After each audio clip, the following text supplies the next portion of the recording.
Hello, and welcome to today's Digital Dealer webinar. Today's webinar is sponsored by VinSolutions and is titled, How to Get Real Results from Your Dealership Marketing. Today's webinar presenter is Brian Schmidt, Dealer Marketing Manager at VinSolutions. The webinar will run approximately 1 hour with a question and answer session at the end. Please welcome Brian Schmidt. Hi, and thanks for the introduction, Alyssa. And thanks to everyone who's here today. I'm thrilled to be able to talk about how to get results from your marketing. So today we're going to talk about, make it personal, and how you can drive ROI. I'm going to walk you through some common challenges, how to correct for them, and then give you an example of a well-performing campaign. So what are some of the challenges marketing faces today? Modern consumers have really high expectations. So they expect that you provide them with offers they actually want and that they receive them the way they want to. So part of understanding the customer is knowing who they are and where they are in their buying cycle. Is it time for service? Or is it time for them to start shopping for another vehicle? And if so, what type of vehicle? It's all about making a personal connection by demonstrating that you understand what the consumer needs. Now, what happens when you make that connection? Well, segmented and targeted emails designed to do that, then meet needs, generate 58% of all revenue for businesses. So this has the potential to be a huge driver for your dealership. So what are some common roadblocks that we run into when we try to do this? Marketing's hard. It's time-consuming, and it can be tough to measure. And sometimes it's hard to even identify where you start. In CRM-driven marketing, it requires a different skill set from traditional advertising. And the more personal you want to be, the more it requires knowledge of how to build a campaign workflow, how to measure its success. In modern marketing, it's a little bit of an art, and it's a little bit of a science. Now, the science comes into play when using software and data at your disposal to create groups of like customers. So customers who are looking for similar things. Now the art is being able to supply them with appropriate messages, compelling images, and compelling copy. So specific to the auto industry, the science will determine the best frequency to reach our customers. Now what point in their buying or service cycle they are. The art is how we craft a message that resonates with that group, usually in the form of subject line or content, or it can be literal art, like your vehicle photos or the banners you use at the top of your emails. When done successfully, this is going to allow you to catch and keep customers. So catch, which is customer acquisition, it costs money. It's most expensive to acquire new customers. But if you want to grow your market share, it's something we all have to do. Keeping customers, customer retention, costs a lot of time. It's much cheaper to uplift and nurture new customers, but it's enormously time-consuming. You know more about these customers, so you're able to build more personalized campaigns for them. Again, it takes time. So to do all of this right, you'll need to send the right messages to the right segments via the right channels. And if you do all of that, you're going to build the right relationships. So why is that so important? Relationships, they drive loyalty, and loyalty drives profitability. So the best customers you have, those are the ones who keep coming back. They spend money frequently and in large amounts through service or parts or accessories. They buy more cars over their lifetime.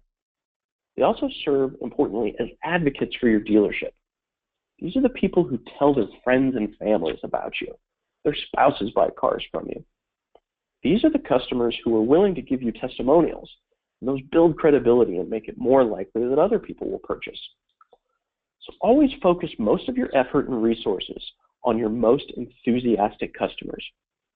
Spend the least amount of time on what I call rejectors, those who don't buy into your brand or just don't buy vehicles, the bike riders. Spending money on the right relationships will be money well spent every time, that I do guarantee. So why aren't we doing a good enough job with our current marketing? All the channels we're going to talk about today, they're all important channels to use. But even if you're reaching the right people, if you're not reaching them with the right message, then we're just wasting our money. So here's an example. We've all dealt with the struggles of marketing to millennials. And a lot of the conversation has been on the channel to use. So let's use social, let's use ads and apps, right? Well, that may be the right channel, but millennials are typically very skeptical when they're having marketing messages or sales just pushed at them. They respond so much better to content marketing or word of mouth. So reaching them through Facebook or Twitter with a lease offer may be the wrong channel, but it's the wrong message. Reaching them with an article comparing the benefits of leasing versus owning a vehicle, that's heading in a better direction. Better yet, show them video testimonials of other people in their age or their demographic who just leased a vehicle from you and are incredibly happy about it. Then you're working with right channels and the right message. The key to a loyal customer base is always going to be delivering consistent, appropriate messages that build credibility, they build relationships, and they build loyalty. So when consumers get used to seeing messages from you that make sense for them, they'll believe that you have their best interest at heart. So why do we build loyalty instead of just sell as many cars as we can to new customers? Well, part of it's about cost, which we talked earlier. It's very expensive to catch those new customers. And also, as we mentioned, loyal customers keep coming back, and it makes it more easy for you to be useful. So an example I love here is the department store Target. I think they do a great job of this. The Cartwheel app they use lets customers scan items as they walk through the store, and it lets them identify discounts. So Target uses this information to build a profile of what each customer is interested in, and then at checkout, they print coupons for those customers that the customer might find useful. So when you send out emails, keep track of what's getting the most clicks. Is it your parts coupons? Is it your accessories? Is it routine maintenance? Is your market really into baseball or football? And are your newsletters including information about those teams? Do you sponsor Little League teams? Do you provide opportunities to win tickets or other memorabilia? What are you doing to build goodwill within your market and within your community? So the idea here is for consumers to view you as more than someone who just hammers them with car ads. We want them to view you as a source of information that they find interesting. So most of the programs that we're going to talk about are designed to do one of two things. Either convert prospects who want to buy or who are likely to do business with you into actual customers, or convert current customers into more profitable current customers. So we know some of the problems that we face, and we know how challenging this can be with the time and cost commitments. So how do we actually do it? We do it through integrated marketing, which is really a fancy phrase for the idea that your messages should be consistent across the entire customer experience. So that means outdoor, it means digital, email, in your showroom. Everything your customers experience, it should consistently support your message. It should support your brand, who you are. And whatever you're promising, make sure you're always delivering on that promise. Always, every time. That's what's going to build trust, build that loyalty. So what channels is integrated marketing? It's most of the usual suspects. We've got social media, email marketing, call campaigns and advertising, the marketing actually within your dealership when customers visit your showroom, and digital or display advertising. And we mention all these because integrated marketing isn't necessarily about any one channel. It's about being consistent across all of them. Marketing should always serve as a personal service to the consumer. It should provide value to the consumer and not just promote or push whatever incentive or rebate we happen to have. So how do we provide that value? Here's an example. You're going to have customers who are going to go through life changes. So the bachelor who bought a Camaro from you 3 years ago, he might get married. He's going to need a new car, maybe a sedan, minivan, SUV. And new lease offers for Camaros, which are based off of his previous history, aren't necessarily going to be useful to him at this point. Articles about safety ratings and storage on your minivan or SUV line, however, That's something he's going to find useful once he starts to build a family. So remember, it's about providing value. One of the challenges I mentioned earlier was knowing where do we start when we try to put together these programs? How do we make all this work together? That's mostly what I'm going to talk about today. So to get started, there are 4 key components of what you'll need. You're going to need a database of customers and their information.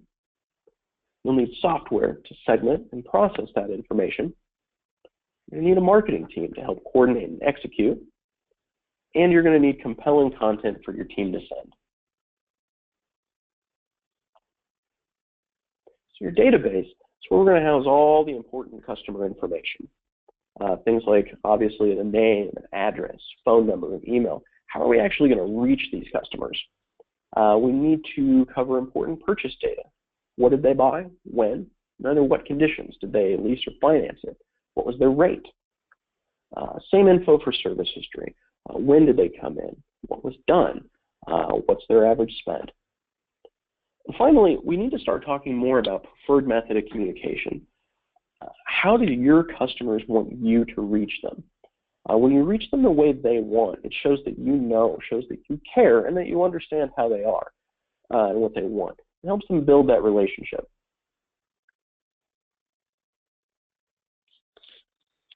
So for software requirements, we're going to focus on email campaigns and how to make them powerful for you today. That's because email has such high ROI possibilities. Your campaign software needs to be able to automate campaigns for you. It needs to be able to segment and group your data. Tracking metrics, how did your campaign perform? Obviously, if we're talking about emails, it has to be able to send them. And then finally, it needs to integrate with your CRM. And ideally, your CRM should be the source of truth for your campaign platform. If it's not part of the platform itself, then it should at least feature an integration, so you're always keeping the information in the 2 platforms synced.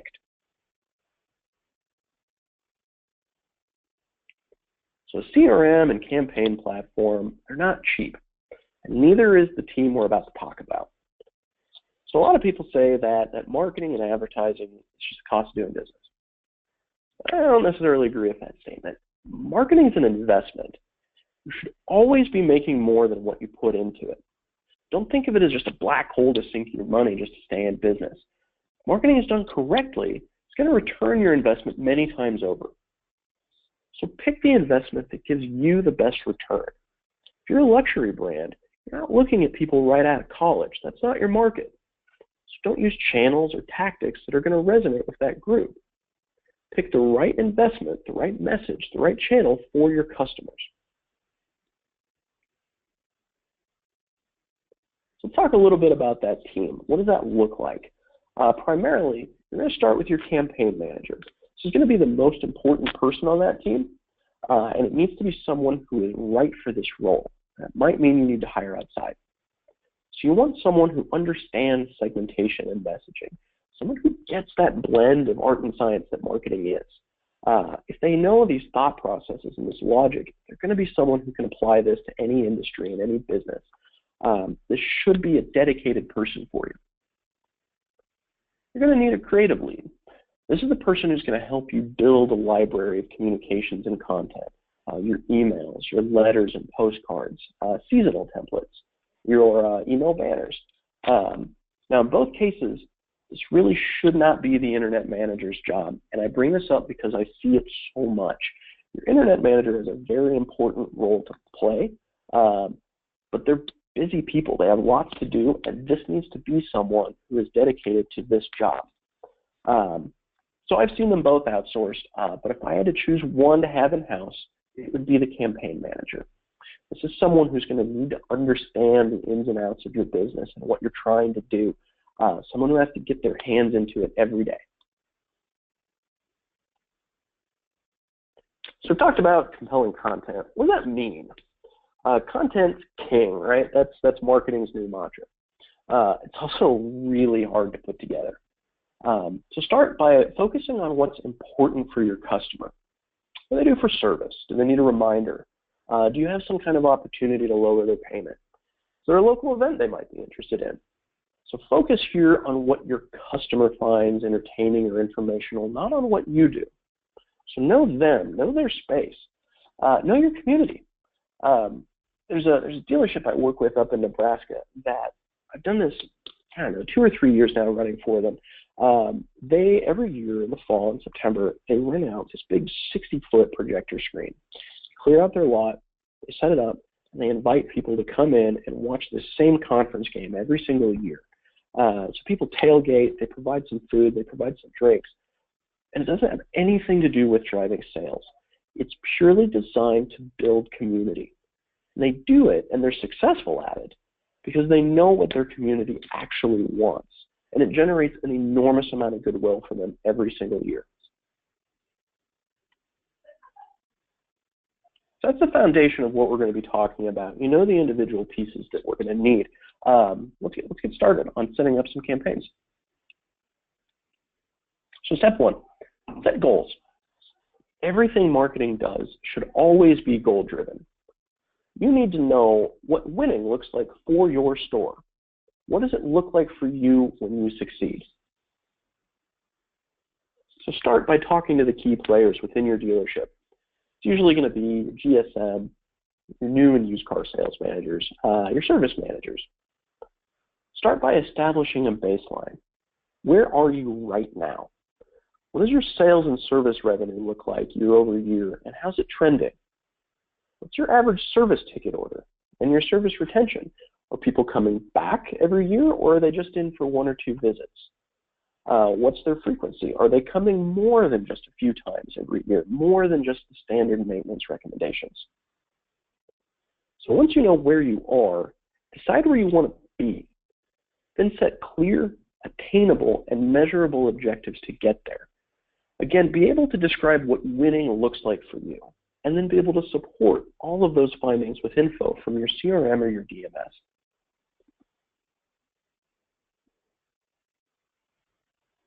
The reason we focus so much on measurable goals is so you know if you are effective. If we don't set these ahead of time, how are you going to know if you did the job or not? It also allows you to get buy-in from everyone involved. If everyone agrees ahead of time that your goals are not only attainable, but that they also demonstrate a real victory for your dealership, no one can argue later that you did a great job. So in case you hadn't noticed with me, not only do I believe that good marketers know how to segment, they know how to craft a good message, they're also really good at making sure that they're well covered. So a few things to look at to help you get started about where you are and where you want to be. Look at your new versus used car sales for this period and the same period last year and how they're trending. Look at your composition of lease versus purchase. Where are you really strong? What are your pair order averages? Again, your frequency in your service bay. Do you have customers who keep coming back and come back often? And then finally, your customer retention rate, not just in service but in sales. Are you getting a lot of repeat buys? So we know what winning is going to look like for you at this point. What customer groups are you going to win with? Who are you going to get there with? So segmentation in our industry is important because it increases clarity. After mining your data, you'll have the most accurate and relevant information possible about your customers. This is going to help you group customers with similar attributes. We do that because that allows us to develop insight. So with clearly defined customer profiles, you can know who your customers are and what they need. And finally, all of this is designed to streamline mass customization for mass communications. Overall, that improves customer satisfaction because it lets you, your dealership, offer value-added and custom-tailored services and allows you to do it to large groups of people. Segmentation is just what drives marketing automation, and without it, we can't do our job.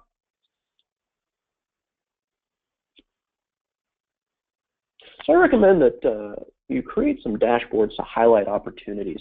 What are common groups to look at where you know there's a lot of low-hanging fruit, a lot of easy money to make? And everyone segments their database a little bit differently depending on the goals they're trying to accomplish.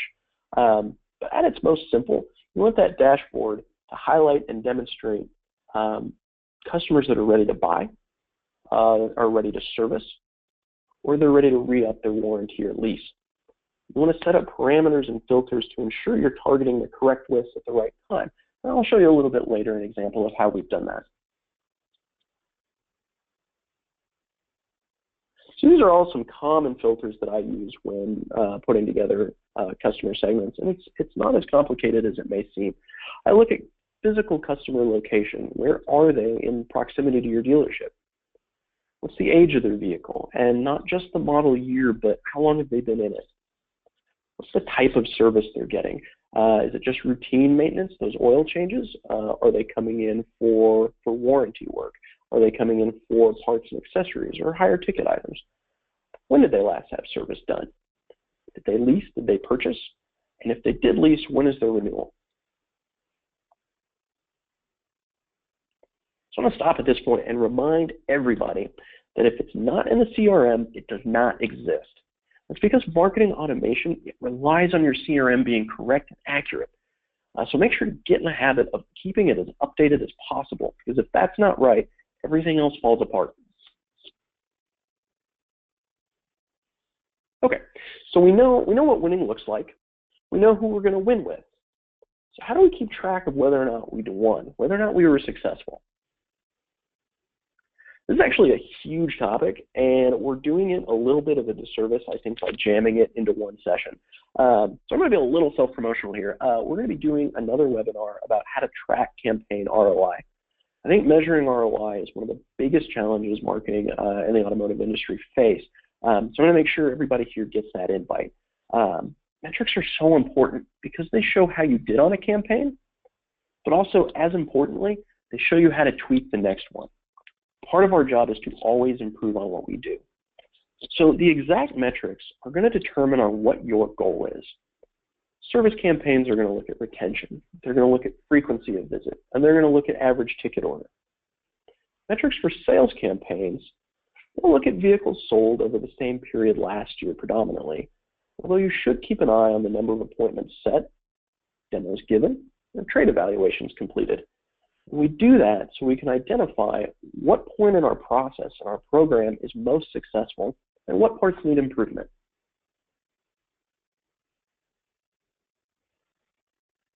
So there are a lot of ways to set up these kind of metrics. Basically, you're always trying to tie results back to the communications that generated them. So for direct mail, you can do that using personalized URLs, which are commonly called PURLs, barcodes or promo codes for coupons, or call tracking numbers. Email, it commonly looks at read and click-through rates. Those determine subject line and content performance. But you can also use dedicated landing pages or UTM tags to track activity across campaigns. And we do that with campaigns that run across multiple channels. So if you have one campaign using social, email, and display, those tags and those landing pages always help you track that activity, those results, back to the communication that generated it.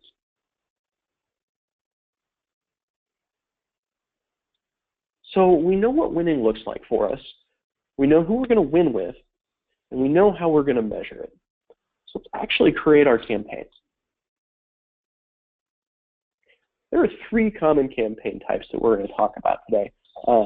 Relationships or nurture campaigns, impact or these big event campaigns, and then my personal favorite, service recapture, and we'll walk through an actual real example on this last one and how it did. So nurture campaigns, they're designed to build loyalty and profitability with existing customers over time. These, more than any other, are extremely targeted, and they're designed to give useful information to existing customers. So remember, we build loyalty here by being useful. We reach customers at certain points in the buying cycle to give them offers that are relevant to where they are. We do it to stay top of mind with them. We do it to build brand loyalty. They should always be timely, they should be relevant, and they should be useful. And it should be information the customer wants now. So these can take the form of buyback offers or lower payment offers. These are ideal once customers have had time in their vehicle and that new car glow has kind of worn off a little bit. Lease end of term reminders are great.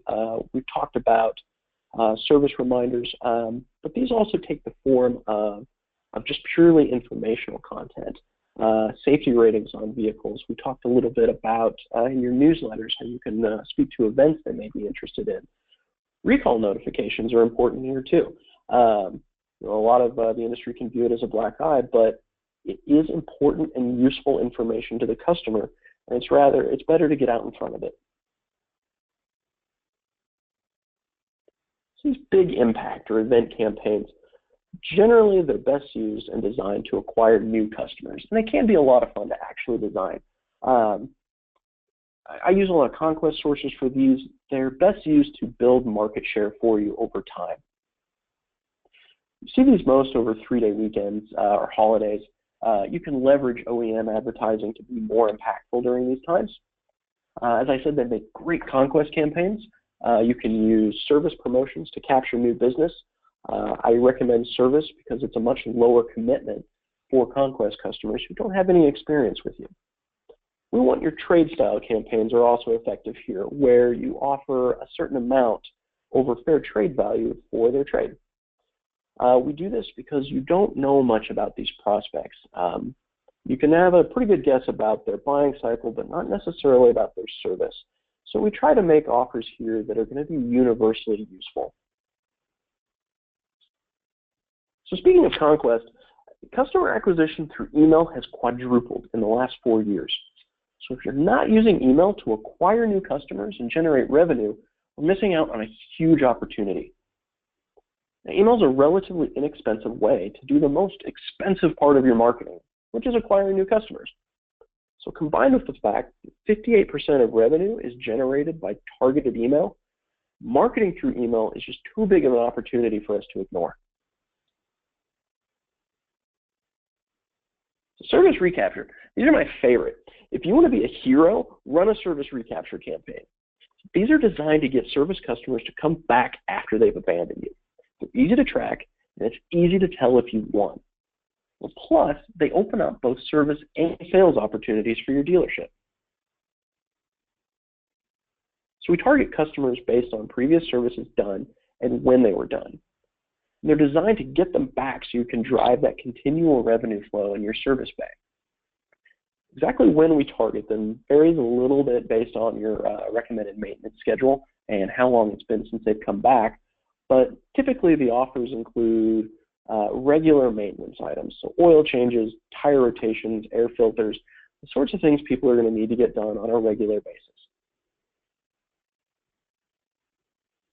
It's really easy to track revenue here because these are customers who had defected. They'd abandoned you for somebody else. Rebuilding your service retention is so important because A, they're spending money in your service bay over years. B, it's so much cheaper to keep a customer than it is to catch one.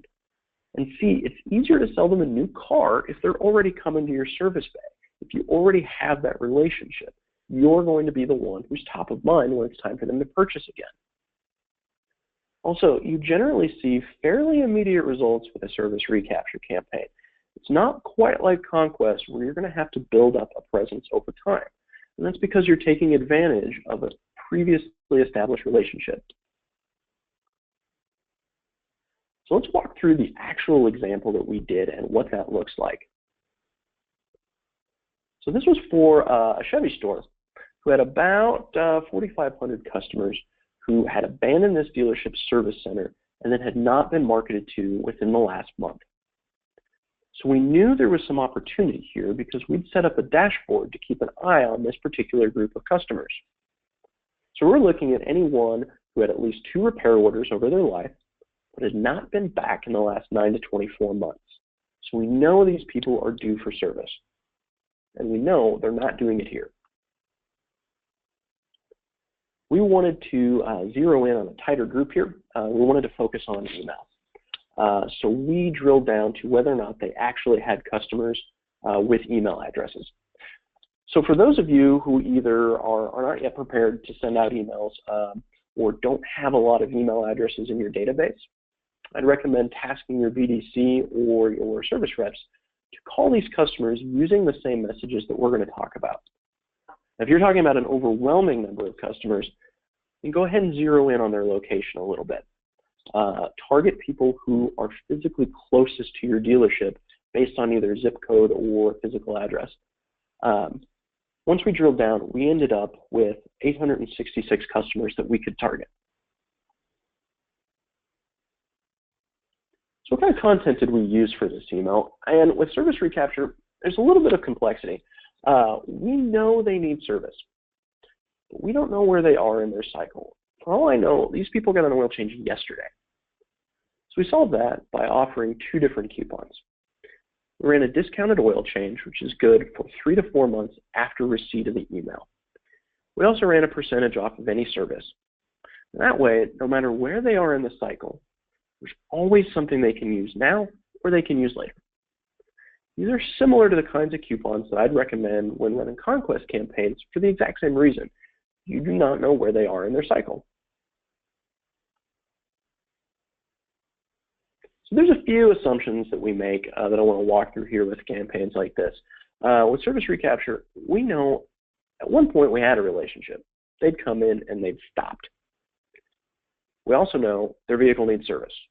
We know this because it's true of anybody's vehicle. What we're missing, as I mentioned, where are they in their service cycle and where exactly are they servicing? So we've addressed where they are in the cycle with the coupons we've offered. We've tried to address where they're physically servicing by focusing on those near us. Now, maybe these customers left because they got a better price elsewhere, or maybe a closer place to service their vehicle just opened up. But either way, our email is designed to get them to come back. But it's on your staff and it's on the dealership to prove your value once they're actually there. So here's what this email actually looked like. And you can see that it's fairly straightforward. Content is personalized, so it demonstrates that we knew who you are. We know who you are at one point. We had a relationship. We know your name. We know what you drive. We know it's been a little while since we've seen you. We have those 2 options for service coupons, the oil change and the 20% off of any service. And most importantly, we have a clear call to action. Click here to schedule service today. This is so important for emails, and I bring it up because it's something I see all the time. Emails need to be more than just a digital version of a postcard. Emails are a great vehicle to drive traffic to your site, but not just for traffic's sake. We want them to engage with you in some way. Maybe it's scheduling service. Maybe it's evaluating a trade or filling out a finance application. The whole point is to get them to raise their hand and say, yeah, I want to re-engage. I'm interested. So anytime you put together an email, make sure there's a clear call to action and a way to get back to your site.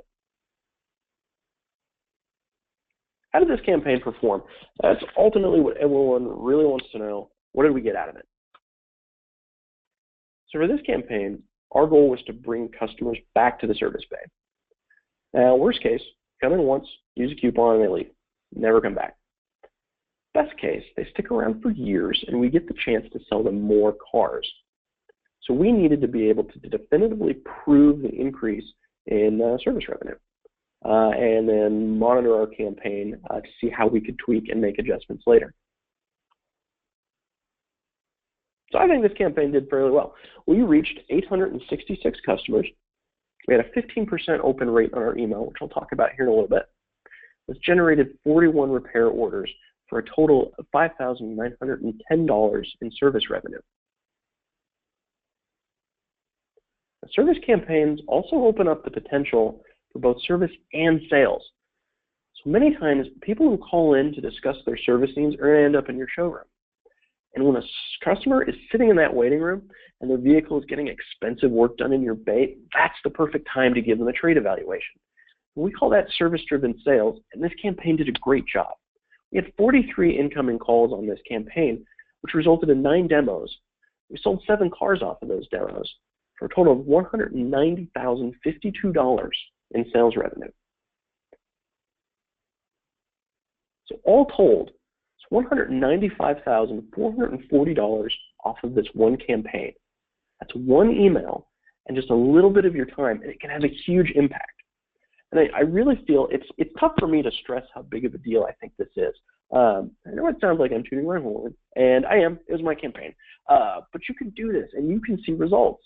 It's about putting the right pieces together and just taking the time to do it right.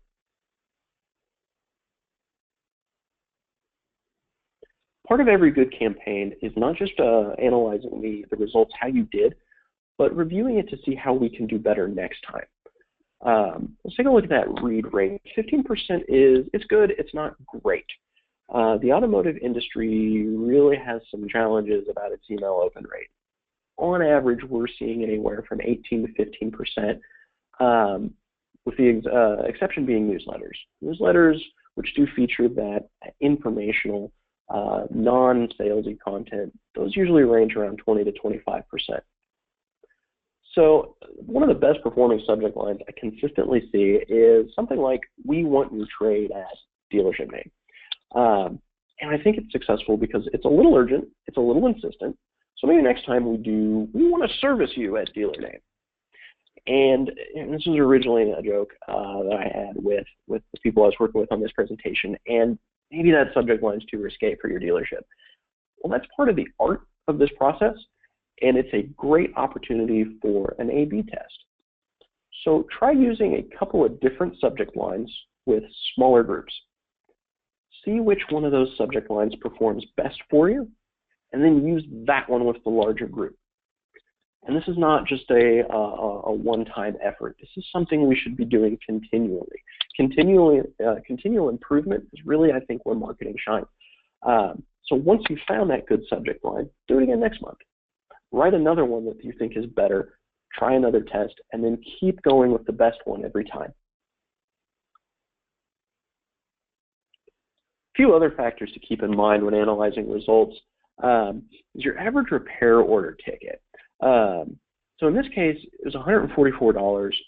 I think it's a little low. One way to tweak this would be to look at your discount offer. We want to find the point of diminishing returns for your campaign. So don't give away $1 if you can give away a dime and get the same results, or even similar results. So if I do this again next time, I'm going to want to look at maybe a 10 or maybe a 15% off a service and see the results. If the number of ROs is similar, but my revenue has gone up, it means I've increased my average repair order, and I've also increased my service retention. And those should be the main goals of this campaign every month. We want our average ticket to go up, and we want the total number of recapture customers to go down every single month. So to summarize here, to get started on campaigns that are designed to deliver real results for you, set your goals. What does winning look like for you, for your dealership? Segment your data. Determine which customers are going to get you that win, are going to get you there. Set up your metrics. Which ones are going to tell you if you've been successful? Create content. Create your campaign, messages and art that's going to help you accomplish those goals. And then finally, measure your results. Did you get it done? Did you get what you wanted done? If you didn't, why not? And even if you did, what can we do better next time? So I really hope that this has been helpful and meaningful, and it's been my goal that there's at least a few things that you can take away from this and immediately apply. So I'd love to take the time to answer any questions that you might have, and I do hope you can all come back to the next webinar where we are going to dive more deeply into measuring that ROI. So I'll go ahead and turn it back over to Alyssa, who can help moderate questions. Thank you all so very much. Okay, that was some great information. We are now in the question and answer portion of the webinar. Please feel free to submit your questions to the question box now.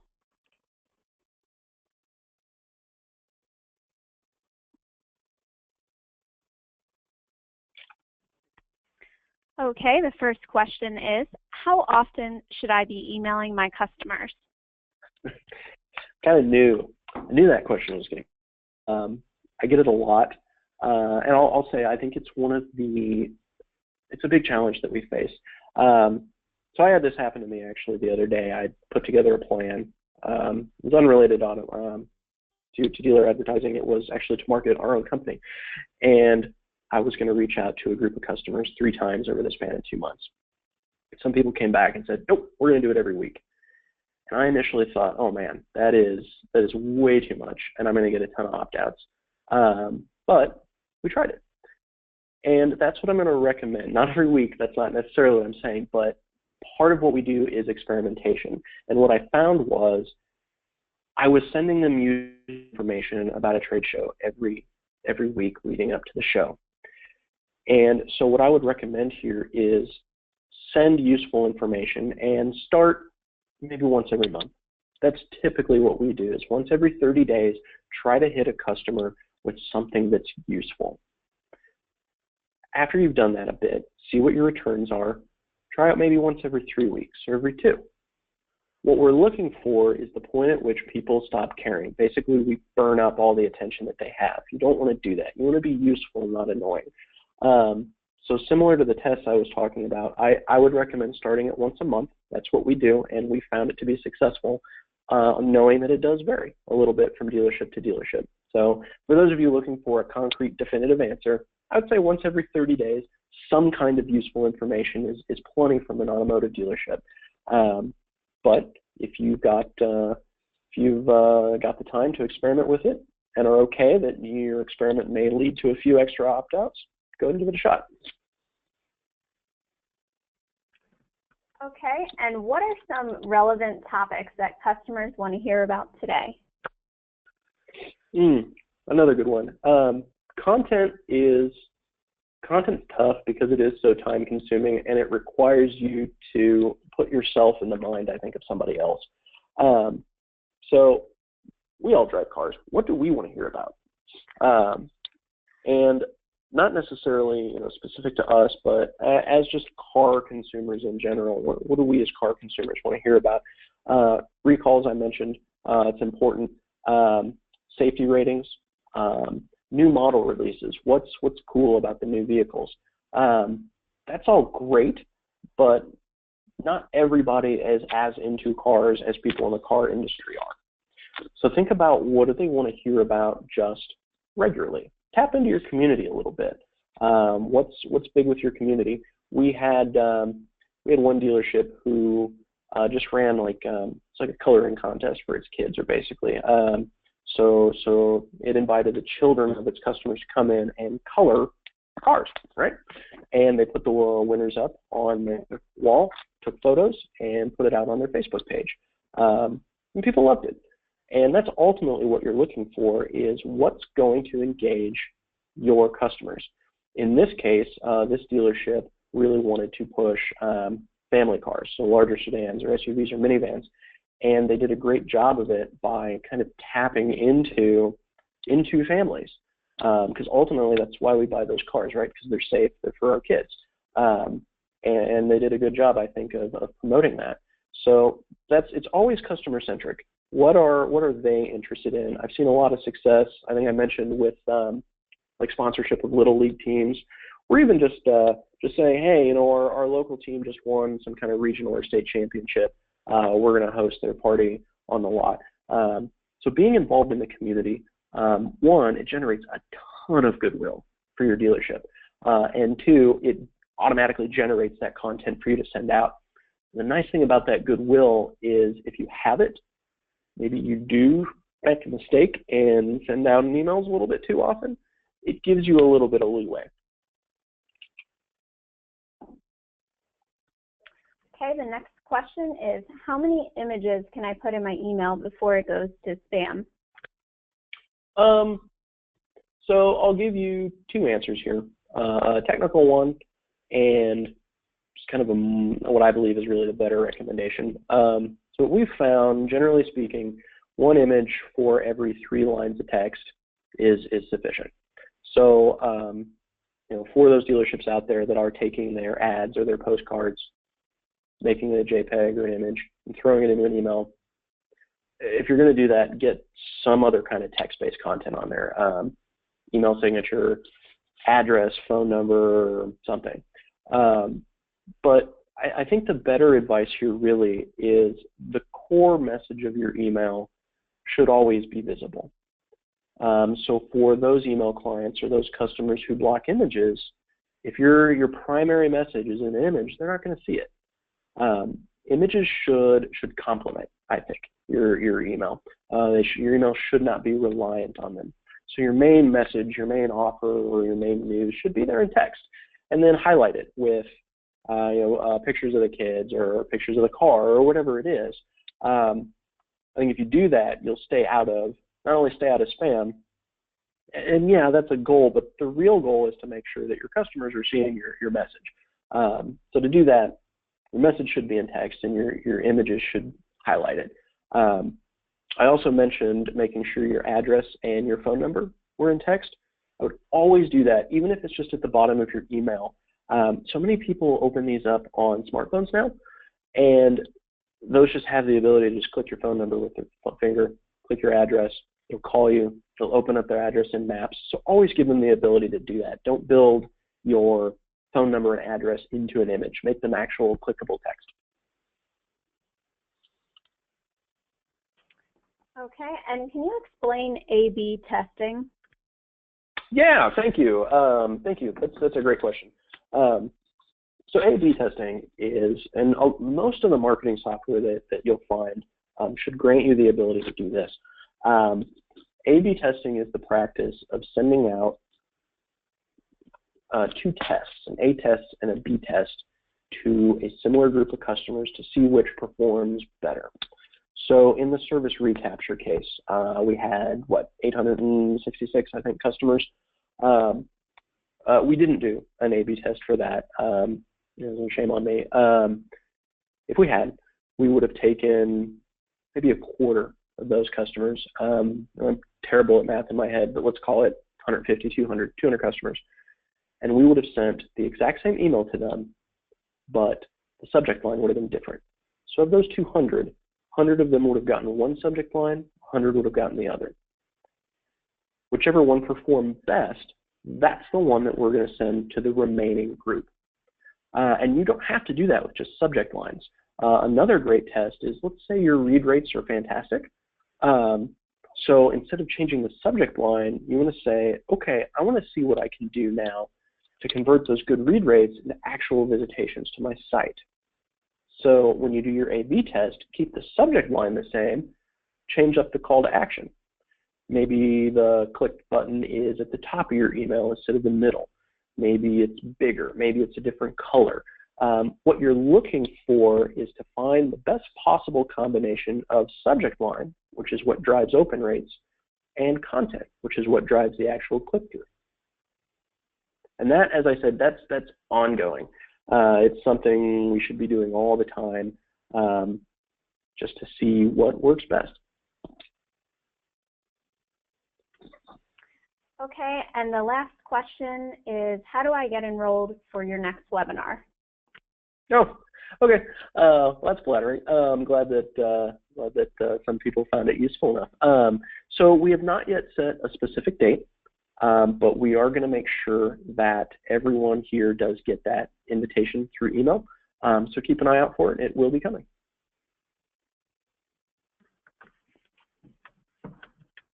Okay, great. Well, thank you so much for attending today's webinar, and thank you to VinSolutions and Brian for some great content. To view this webinar on demand and future Digital Dealer webinars, please visit digitaldealer.com/webinars. Thank you and have a great day.